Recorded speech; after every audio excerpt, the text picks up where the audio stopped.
Praise the Lord. வாழ்வை வளமாக்கும் தேவ வார்த்தை. பிலிப்பியருக்கு எழுதின நிருபம் 2ஆம் அதிகாரம் 5ஆம் வசனம். கிறிஸ்து இயேசுவில் இருந்த சிந்தையே உங்களிலும் இருக்க கடவது. ஆம், மனத்தாழ்மையிலும் பிறர் மீது கொண்ட அன்பிலும் பவுல் மிக சிறந்த மாதிரியாக விளங்கினார். விசுவாசிகள் கிறிஸ்துவை போலவே நல்லெண்ணம் உள்ளவர்களாகவும் அவர் செய்வது போலவே செய்யவும் விசுவாசிகளால் கூடுமா? நிச்சயம் கூடும். பவுல் 5ஆவது வசனத்திலே இப்படியாக அவர் எழுதியிருக்கிறதற்கு காரணங்கள் இருக்கிறதல்லவா? 1 கொரிந்தியர் 2ஆம் அதிகாரம் 16ஆம் வசனத்திலே பார்க்கிற பொழுது, கர்த்தருக்கு போதிக்கத்தக்கதாக அவருடைய சிந்தையை அறிந்தவன் யார்?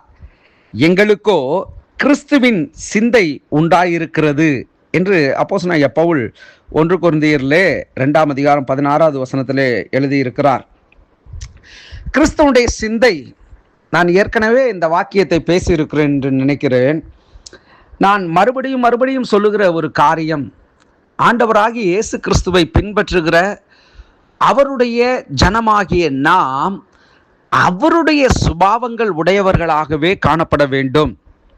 அவருடைய இருதயம் எப்படி பாவிகளின் மேல் இரக்கம் உள்ளதாய் காணப்பட்டதோ, பிணியாளிகளின் மேல் கருணை உள்ளதாய் காணப்பட்டதோ, நம்முடைய வாழ்க்கையிலே அவருடைய சிந்தை நம்முடைய வாழ்க்கையில் காணப்பட வேண்டும். அதான் இங்க பவுல் குறிப்பிடுகிறார், கிறிஸ்து இயேசுவில் இருந்த சிந்தையே உங்களுக்குள்ளும் இருக்க கடவுது என்று சொல்லி. அப்படின்னா அவருடைய சிந்தை போலவே நம்முடைய சிந்தை காணப்பட வேண்டும். சற்றேனும் மாறுபடுகிறதாய் காணப்படக்கூடாது. நாம் மனுஷங்க அப்படிதான் மாறுவோம், அதை மாற்ற முடியாது, அது ஜென்ம சுபாவம் அப்படின்னு நாம் பேசிடக்கூடாது.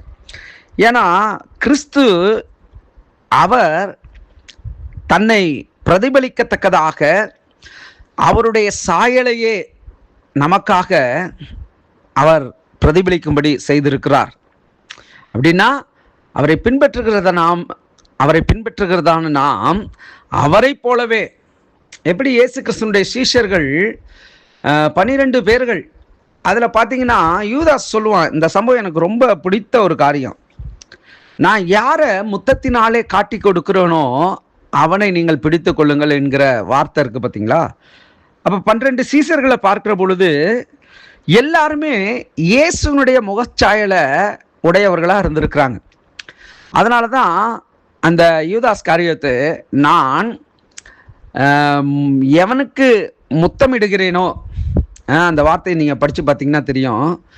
யூதாஸ் முத்தத்தினால் காட்டி கொடுப்பான், அவன் முத்தமிடுகிற பொழுது அவனை பிடித்து கொள்ளுங்கள் அப்படின்றான். ஏன்னா அங்கே கன்ஃபியூஸ் ஆகிடுவாங்க, யார் இயேசு கிறிஸ்து என்பதை அறிந்து கொள்ள முடியாத அளவுக்கு இயேசுவோடு அவ்வளவு நெருக்கமாக பழகின அவருடைய சீஷருடைய முகச்சாயல் எல்லாம் மாறின ஒரு நிலையாக இருந்தது. அதனால தான் அவன் முத்தத்தினால் அவன் காட்டி கொடுக்குறான். அப்போது எல்லாருடைய முகச்சாயலும் கிறிஸ்து இயேசுவை போலவே இருந்ததுனால இன்றைக்கு அவரை நாம் பின்பற்றுகிறோம். நம்முடைய சாயலும் நம்முடைய சிந்தைகளும் நம்முடைய எண்ணங்களும் அவருடையதாகவே காணப்பட வேண்டும். அதனால தான் அப்போஸ்தலனாகிய பவுல் இங்கே வலியுறுத்துகிறார், இயேசுவில் இருந்த சிந்தை. அவர் இரக்கமுள்ளவருங்க, அவர் மனதுருக்கமுடையவர், மன்னிக்கிறவர், அன்பு செலுத்துகிறவர், பாவிகளின் மேல் சினங்கொள்ளுகிறவர், அதே நேரத்தில் கிருபையினால பாவிகளை அவர்களை மீட்டெடுக்கிற தேவன். நம்முடைய வாழ்க்கையில் இந்த தேவனை தான் நாம் பின்பற்றுகிறோம். அவருடைய தெய்வீக சுபாவம், சிந்தனை நம்முடைய வாழ்க்கையில் காணப்படட்டும். நாம் ஜெபிப்போம். நல்ல தகப்பனே, உம்முடைய சிந்தை இந்த நாளிலே எங்களுக்கு தாரும்.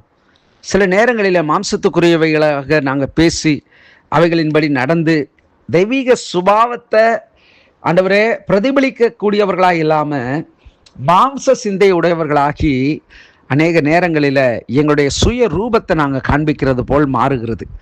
எங்களுக்கு உம்முடைய கிருபைகளை தாங்க. உம்முடைய சிந்தை, உம்முடைய ஆவி, உம்முடைய நல்ல இருதயம் ஆண்டவரே, உம்முடைய அன்பு அது எங்கள் மூலியமாய் பிரதிபலிக்கட்டும். அந்த நாளை ஆசீர்வதித்து அற்புதமாய் நடத்தும். கிறிஸ்து இயேசுவின் நாமத்தில் ஜெபிக்கிறேன் நல்ல பிதாவே. ஆமேன், ஆமேன். God bless you.